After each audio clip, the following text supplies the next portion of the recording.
This Torah class is brought to you by TorahAnytime.com.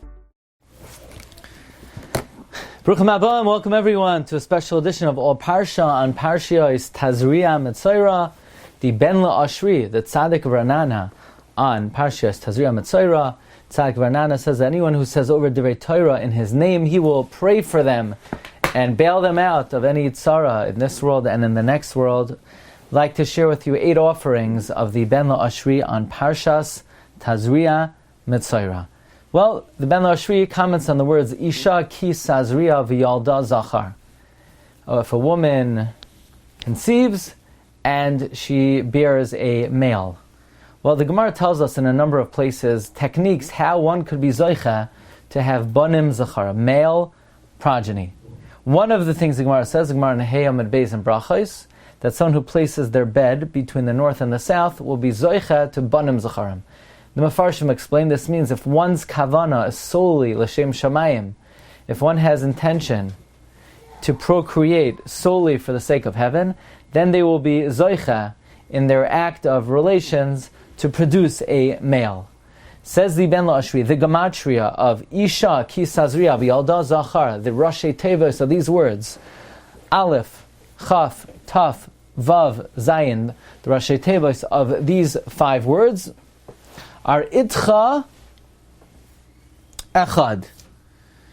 With you, 1. Says the Ben Ashri, this comes to teach that if one is mechavein l'shem shamayim in their relations, then they will be zoicha to Isha ki sazria v'yalda zachar, they will be zoicha to male progeny, alluding to that which the Gemara in Brachos teaches us on Hey Amud Beis, one who places their bed between north and south will be zoicha to banim zacharim. We move on to offering number 2. Isha ki sazria v'yalda zachar shall be tamei kimei nidas devoisa titma. That the tumah for birth is like the tumah of a nida. What's the reason, what is the connection between the tumah of birth being in any way connected to the tumah of a nida, and why specifically do we say that by a zachar the tumah is 7 days and by a nekeva 14 days? Well, what's the reason why a nida has to separate from her husband? The Gemara says a nida lamed alf amud beis, so that she should be beloved to her husband like the night that he married her. Well, mechachmas haTorah, the Torah understood that when a woman gives birth to a zachar, we don't need to engender extra chiba, because she could come to him and say, look, I brought you a baby boy. And that alone is enough to engender chiba, and therefore the tumah, which its purpose is to engender a closer relationship between husband and wife, it's sufficient to have merely 7 days. However, by nekeva, where human nature sometimes is that the husband is not as appreciative as if it would be a zachar, so the Torah has to create extra chiba, and therefore there, the tumah is 14 days to be able to engender and make up for the lost chiba. And that's the connection between the tumah of a yoledes and the tumah of the nida, namely to engender chiba between husband and wife. We move on to the 3rd offering, and this is B'derech Pilpul, where we know that the mitzvah of Mila is mentioned in the Parsha, which is quite peculiar, because it's already mentioned in Lech Lecha. Why talk about the mitzvah of Mila here when we talk about the tumah of a yoledes for 7 days or 14 days for a male or female respectively? Furthermore, what's the reason that for a zachar the tumah is 7 days, for nekeva 14 days? And the Ben Ashri explains the following pshat. The Gemara Nida says, Lamed Alef Amud Beis, that when a zachar is born, we darshan zeh kar. It comes with its food. A man is more guaranteed of his parnasa than a woman. It seems like together with the male birth comes a special blessing of parnasa, as opposed to the female is not as guaranteed. Why would that be? Why is the male more vouchsafed of parnasa than the female? Says the Ben Ashri, we could explain based on what is brought in the Sefer HaPliya, and this is something we mentioned in past Parshas, and that is The Sefer HaPliya says the same way God differentiates between behema, chaya, oif, Hashem differentiates between people, between man, who are tameh, and tahar, namely between Yisraelim and Oivdei Kochavim umazalis, and that is through the bris milah. So the question is, so then why didn't God create Yisraelim already with the bris, and Akum without? And this way they would be, from birth, already demarcated a separation, like Hashem made a separation between the Chayos and the Behemoths. Well, says the Ben La'ashri, since man was created B'Tselem Elokim, if there would be, so to speak, two different types of people, then it would reflect on a lack of unity in the Creator. And therefore, in order to testify that there's one God, God created man as is, and if there those who do Milah, they do it after the fact. So Milah testifies to the oneness of the Creator. Now, here's a question, says the Ben Lashri. We know Schara B'Hayal Maleka, God does not pay us reward in this world. But how could that be? Doesn't Hashem observe the Torah? And the Torah says, Loi Salin Pu'ulas Sachir, that you're not allowed to withhold the wages of a worker overnight, you have to pay them that day. So why doesn't Hashem reward us in this world? How is Hashem allowed to withhold the reward? The answer is, based on the Gemara in Baba Metzora Daf Kuf Yod Amud Beis, and it's Paskin the Choshe Mishpat, that if you hire someone through an intermediary, through a shliach, then you're not required to pay them that day. So, therefore, since Hashem gave us the Torah, Hashem, so to speak, hired us through a middleman, through Moshe, He's not responsible to pay us that day. But that's only when it comes to mitzvahs that God gave us through Moshe Rabbeinu. But when it comes to mitzvahs that God gave us Himself, namely, Emunah, Anoichi v'lo yeh, for Emunah, Hashem has to pay us in this world. Now, we just said that Bris Milah also is akin to Emunah because it testifies to the oneness of the Creator. So for Milah, God has to pay us in this world. So therefore the Pasuk says, Isha ki Tazria, v'yolda zachar. And the Gemara darshan zachar ba'im kar ima, he comes with his parnasa. And you might wonder, why does God give parnasa to a zachar? The answer is, uvayoim hashmini himal basara lasai. Because the zachar has the milah, and the milah is a mitzvah of emunah. And emunah Hashem rewards in this world, and therefore the zachar is more vouchsafed parnasa than anybody else. And that also explains why the zachar has only 7 days of tumah, because since he does milah on day 8, that already throws away the tumah, casts away the tumah, and his tumah is absent after 7 days. Okay, we now come to offering number 4. Zois tia toiras hametzora b'yom taharasai v'huva el hakohen. The question is, it says v'huva el hakohen. What do you mean he's brought to the kohen? But he's tameh, he has to remain out of 3 machanois. How could it say v'huva el hakohen? It says later the kohen comes to him. It says v'yasa hakohen el michutz lamachana. What does it mean v'huva el hakohen? Says the Ben La'ashri. We know there's a concept that so long as a person is a rasha, God doesn't enjoy his Torah learning as much. Hashem says, as it says in Tehillim Parak Nun, Ma lecha l'saper chukai. Why are you talking in my Torah? However, says the Ben La'ashri, don't think that that Torah is lost. Don't think that that Torah is thrown away, or a person does not get reward for that Torah. No, that Torah is placed in escrow, in a safe deposit box, and in an oitzar. And after you do tshuva, or after you're makabel oynesh and gehenim, it comes back to you. And this, says the Ben La'ashri, comes from the Sefer HaKadosh, Devir HaMutzna, in the name of the Chayza Melublin. Well, what is the name of this oitzar? What is the name of this storehouse?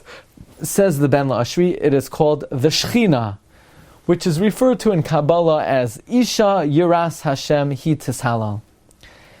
Because Yiras Hashem is oitzarai. So the oitzar is Yiras Hashem. It's called the Shechina. Now, it is known from the Zohar that the word Zois refers to the Shechina, refers to Malchus. Therefore, Tairas HaMetzora, Zois Tia Tairas HaMetzora. In Zois, in the Shechina, in the Oitzar, which is known as the Shechina, will be the Torah of the Metzora. the oitzar of Zois will remain the Torah of the Metzora, and it will not go up. It will not go up to HaKadosh Baruch Hu. It will remain in that oitzar until B'yom Taharasai, until he purifies himself. And then V'huva el HaKohen, it will be brought to the Kohen Elyon, namely HaKadosh Baruch Hu himself. Now, offering number 5, we know Chazal say famously on the Medrash, on the opening of Parshas Metzora, that a mashal to a roichel who cried out, Mi ha'isha chafetz chayim, who wants life? And everybody gathered to this peddler, and the peddler opened up the Sefer Tehillim, and he says, Mi ha'isha chafetz chayim, man boi chaye, nitzar l'shoin chamera. So in other words, the Medrash says that the Moshe Rabbeinu says, Zois tia toiras hametzoira. This is reminiscent of the roichel, the peddler, who says, who wants life? And when everybody gathered, he said, oh, you want life? Then mi ha'isha chafetz chayim nitzar l'shoin chamera. Well, where, says the Ben La'ashri, is there a remez in the opening of Parshas Metzora that to this episode of the roichel who showed the people Sefer Tehillim? Says the Ben La'ashri, the remez to this is Zois, Tia, Zois is Rashi Tevois, Zachar Imre Tehillim. Remember the words of Tehillim. This is a remez to this idea that the Roichel showed the people, if you want life, look at the words of Tehillim, and in Tehillim it says, Mi ha'ish ha'chavetz chayim. We now continue. Zois Tia Toiras HaMetzoira B'yoim. Says the Ben La'ashri, what brings on Negaim? The Gemara says Lashon Hara. Lashon Hara comes from strife, from Achlekes. However, Tzedakah brings peace, as it says in Pirkei Avos, Marbe Tzedakah, Marbe Shalom. One who increases charity, increases peace. Well, says the Ben La'ashri, the remes to the tikkun of Lashon Hara, Zois Tia Toiras HaMetzoira B'yoim, is Rashi Tevois, Teis Zahav. Teis Zahav, give gold. Give tzedakah. If you give gold, if you contribute to tzedakah, it's Marbe Shalom, and since it's Marbe Shalom, it's the tikkun for Lashon Hara. So you think only an Oisher, only a very wealthy person has a tikkun for Lashon Hara. No. Zois, Teis Zahav, give gold, but if you can't give gold, which are the Rashi Tevois of Zois Tia, Toiras HaMetzora B'yoim, then go to the Soifei Tevois. Teis Ma'ah, give a coin. If you can't give gold, give a nickel, give a dime. Teis Ma'ah, give one coin. Whatever madrega you are on financially, tzedakah is Marbe Shalom. We move on to offering number 7. Zois Tia Toiras HaMetzoira, Chazal saying Vayikra Rabbah, Parsha Tazria, Ois Dalid, that Ben Azai was sitting and darshaning, and the fire was burning up around him. And they said to him, are you learning the Ma'aser Merkava? He says, no, I'm going from Torah to Nevi'im to Ksuvim, and the Torah is joyous as the day that it was given on Har Sinai. Says the Ben La'ashri, I'll explain as follows. What exactly did Ben Azai mean the Torah was as joyous as it was given on Har Sinai? The Gemara says in Menachos Chavtes Amud Beis that HaKadosh Baruch Hu showed Moshe Rabbeinu, Rabbi Kiva sitting, and Rabbi Kiva was darshaning, and Moshe Rabbeinu did not know what Rabbi Kiva was talking about. How could that be, asked the Ben Lashri? But Hashem showed Moshe Rabbeinu, Komash HaTalmud Vasik Asid L'Eschadesh.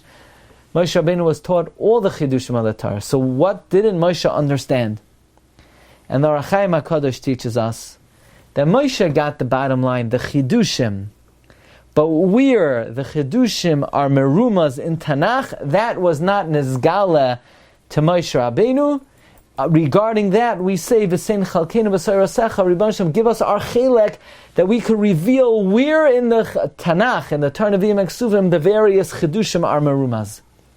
This was the chidush of Ben Azai. He was going from Torah to Nevi'im to Ksuvim, demonstrating where in the Torah Nevi'im and Ksuvim the various halachos are merumaz. And therefore, this was on the madrega of the Torah that was nitna misinai, and therefore Ben Azai says that when I reveal the Torah, it's Semechin Kenesinasan Misinai.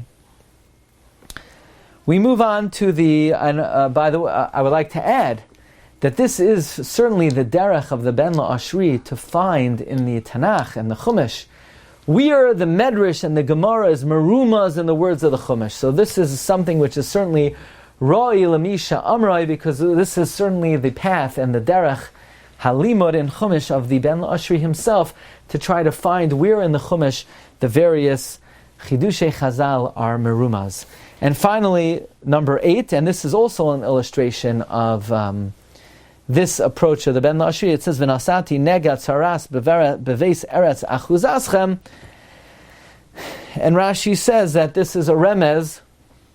This is a basura that you're going to, when you have tzaras habatim and you knock down the homes, you're going to find treasures, and they're from the Canaanim.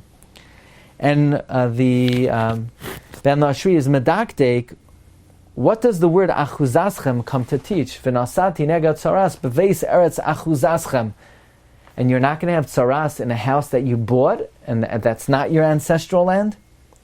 Says the Ben Ashri, this could be a remez to the words of the Medrash in the Tanchuma, that somebody once bought a ruin, and he came to Bezdin because he found a treasure, and he said, look, I bought the churba, I bought the ruin, but I never paid for this treasure.